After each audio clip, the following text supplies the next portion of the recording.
Demo 27 Agustus di depan DPR RI menjadi sorotan. Puan Maharani menyatakan DPR siap menerima aspirasi masyarakat, termasuk tuntutan pengesahan RUU perampasan aset dan hukuman berat bagi koruptor. Namun, Puan mengingatkan agar aksi berlangsung tertib dan tanpa kericuhan. Akankah aspirasi massa mendapat respons langsung dari DPR?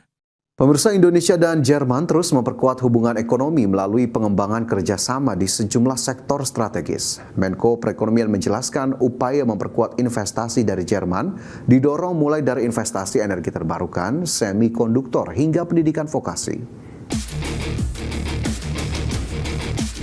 Dalam pertemuan tertutup antara delegasi pemerintah Jerman dengan Menko Perekonomian Airlangga Hartarto, Indonesia mendorong sejumlah proyek potensial di sektor energi terbarukan serta penguatan rantai nilai industri semikonduktor untuk menjadi tujuan investasi Jerman ke depannya. Selain itu, kerjasama pendidikan vokasi turut menjadi perhatian dikarenakan Jerman dinilai memiliki keunggulan dalam pengembangan pendidikan berbasis keterampilan. Seperti diketahui, Jerman merupakan salah satu mitra penting Indonesia dan telah banyak berkontribusi dalam pertumbuhan ekonomi dengan lebih dari 250 perusahaan asal Jerman telah menjalankan bisnis serta beroperasi di Indonesia dengan total investasi kumulatif sepanjang 2021 hingga 2026 mencapai 1,23 miliar dolar Amerika. Hampir 4 billion US dollar, dan tadi disampaikan kepada Menteri Commerce bahwa kita akan ada rapat untuk terus bagaimana kita bisa meningkatkan proyek-proyek green energy ini untuk bisa mendapatkan akses pembiayaan termasuk juga dari KfW.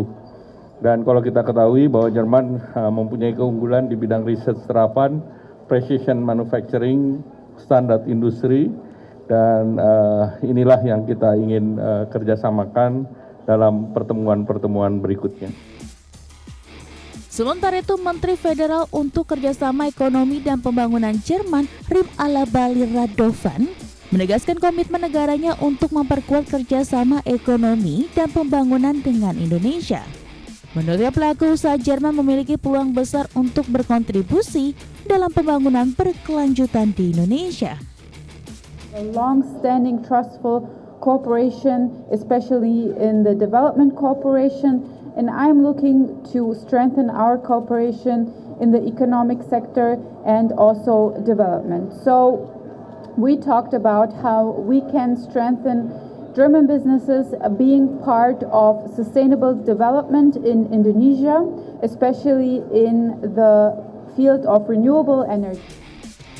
Selain investasi, kedua pihak juga membahas perkembangan Indonesia-European Union Comprehensive Economy Partnership Agreement yang diharapkan dapat ditandatangani pada tahun ini. Airlangga menambahkan keunggulan Jerman dalam riset terapan precision manufacturing dan standar industri menjadi bidang yang akan terus dikembangkan dalam kerjasama kedua negara. Dari Jakarta, Raharjo Patmo, IDX Channel. Selanjutnya, pemirsa, Menteri Energi dan Sumber Daya Mineral Bahlil Lahadalia mendorong semua pemangku kepentingan untuk mempercepat pembangunan pembangkit panas bumi atau PLTP, di mana potensi energi berbasis panas bumi atau geotermal di Indonesia cukup besar. Menurut Bahlil, Indonesia memiliki potensi panas bumi sekitar 23,2 gigawatt, namun baru 11,6% yang telah menjadi kapasitas terpasang. Pemerintah kini mendorong percepatan pengembangan melalui pembenahan regulasi, insentif, dan penegasan kepada pengembang agar konsesi yang sudah diperoleh tidak berhenti tanpa realisasi proyek. Pemerintah sendiri menempatkan pengembangan panas bumi sebagai bagian dari upaya memperkuat kedaulatan energi sebagai terobosan energi alternatif. Pemanfaatan panas bumi juga untuk mengurangi ketergantungan terhadap energi impor. Sementara itu, berdasarkan data Kementerian SDM, total potensi panas bumi nasional mencapai 23.202,77 megawatt. Sedangkan kapasitas terpasang 2.776,39 megawatt. Sekitar 88,4% potensi tersebut masih belum tergarap. Bahwa Indonesia adalah negara nomor 1 di dunia yang mempunyai resource terhadap geotermal. Kita nomor 1, tetapi dalam implementasinya kita itu nomor 2, Amerika masih nomor 1. Akselerasi pengembangan energi panas bumi di Indonesia terus dimaksimalkan. Langkah strategis dilakukan untuk mendukung target peningkatan kapasitas pembangkit, sekaligus memperkuat kemandirian dan kedaulatan energi nasional berbasis geotermal. Dalam gelaran Indonesia International Geothermal Convention and Exhibition, PGE mendapatkan surat penugasan untuk pengembangan potensi sumber daya panas bumi PSPE Cubadak Panti. Penugasan ini menjadi salah satu langkah untuk mempercepat pengembangan potensi geotermal Indonesia yang mencapai sekitar 24 gigawatt. Sejumlah proyek juga terus dikembangkan, diantaranya Kogen 30 megawatt di Ulu Belu, 15 megawatt di Lahendong, serta akselerasi proyek Lumut Balai 3 dan 4. Pengembangan panas bumi dinilai strategis untuk mengurangi ketergantungan Indonesia terhadap energi impor.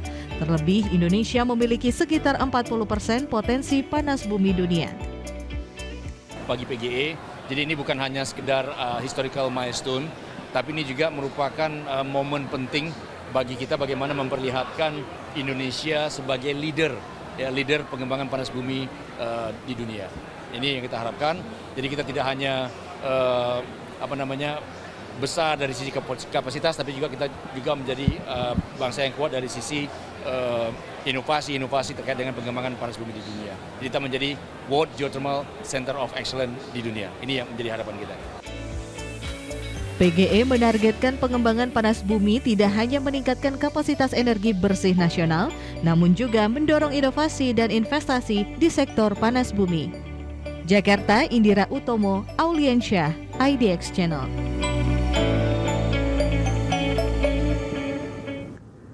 Pemirsa, Menko Infrastruktur dan Pembangunan Kewilayahan Agus Harimurti Yudhoyono menggandeng Ombudsman Republik Indonesia untuk mengawasi tata kelola administrasi pemerintahan dan pelayanan publik, khususnya sektor infrastruktur. AHY mengatakan kolaborasi tersebut diperlukan untuk memastikan roda pemerintahan berjalan sesuai prinsip good governance. Menteri Koordinator Bidang Infrastruktur dan Pembangunan Kewilayahan Agus Harimurti Yudhoyono bersama Ombudsman Republik Indonesia berkolaborasi dalam mengawal tata kelola pemerintahan dan pembangunan infrastruktur yang transparan, akuntabel, dan responsif. AHY menjelaskan Kemenko Infrastruktur memiliki tugas melakukan sinkronisasi, sinergi, kolaborasi, dan orkestrasi terhadap 5 kementerian teknis yang berada dalam koordinasinya, mendorong dan memastikan setiap kementerian dapat mencapai target pembangunan sesuai dengan RPJMN hingga 2029 dan target RPJMN 2045 dan memastikan terwujudnya visi Astacita Presiden Prabowo Subianto. Paling banyak memang urusan dengan agraria, urusan pertanahan, karena memang banyak sekali pelayanan publik di sektor pertanahan atau agraria tersebut, termasuk tata ruang wilayah. Saya tahu persis, dulu saya pernah memimpin Kementerian ATR BPN walau singkat 8 bulan, tetapi memang banyak sekali isu yang harus diselesaikan.